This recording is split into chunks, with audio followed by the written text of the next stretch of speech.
The teaching at TISS is unique in the sense that it is a beautiful blend of theory and the application of theory into real life situations and contexts.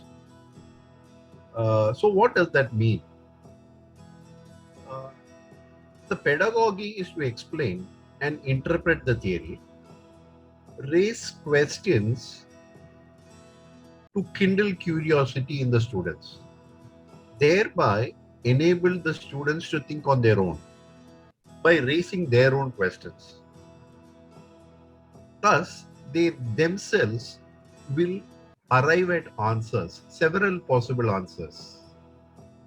The way is to find several possibilities and enable them to come up with several different perspectives by teaching them how to think.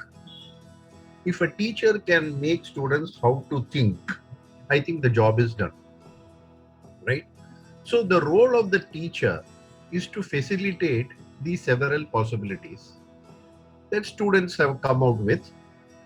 I generally call it in industrial relations divergence, a lot of answers. How do you funnel it into convergence? That is the facilitation the teacher needs to do. And beget the answers from the students, and those answers with the students feel which are applicable and appropriate to the context and the situation.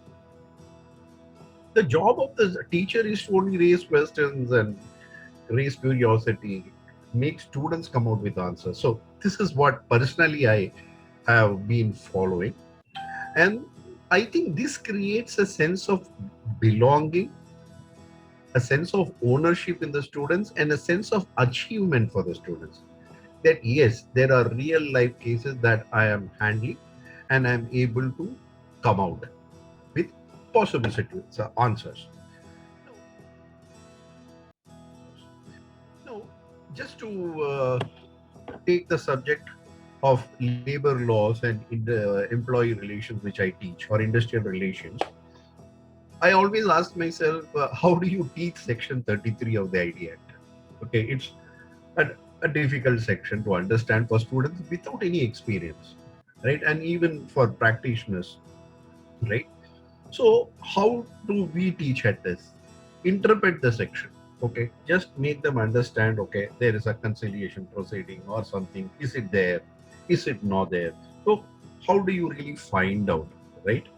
And make it simple for them by making explaining these nuances, give them life examples and cases of real corporate situations, how these situations and problems were dealt with in the corporates or in the industries that one has worked, make them clear about the nuances of that section, again go back and leave them ready to handle such situations when they arrive in industry. So if I have to talk about the pedagogy, it is a blend of role plays, case studies, real life situations that are explained in the class, storytelling. I think there are a lot of stories that need to be told to students. This is the situation, this is what happened, this is what I felt while dealing with that situation. I was also vulnerable, etc.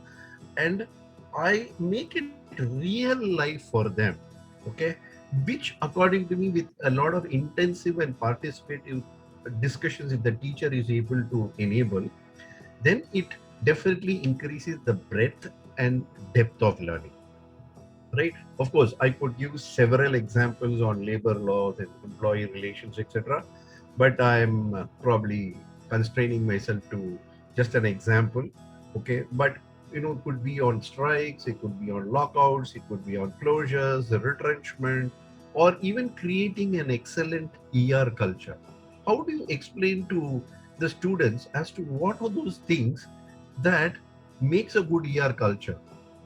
How do you get the smell of the place as a place which is, you know, uh, full of, a good interactions, conversations, holistic conversations, trust, how do you explain to the students? It is only through explaining to them real life stories, putting them into role plays, etc. So this has been my experience.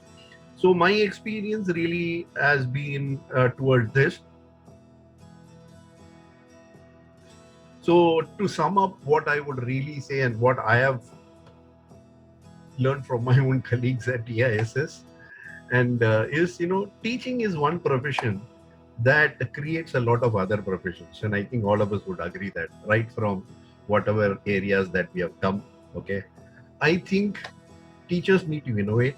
I think if we continue to teach like what is taught yesterday, then we rob the students of tomorrow. So I think that is something that teachers need to keep in mind, and I think all of the teachers, my colleagues in TISS, do that. And the job, a final job of a teacher, is to inspire hope, ignite a lot of imagination in the students, and instill a love for learning. If these things can be done, I think the job of a teacher is done.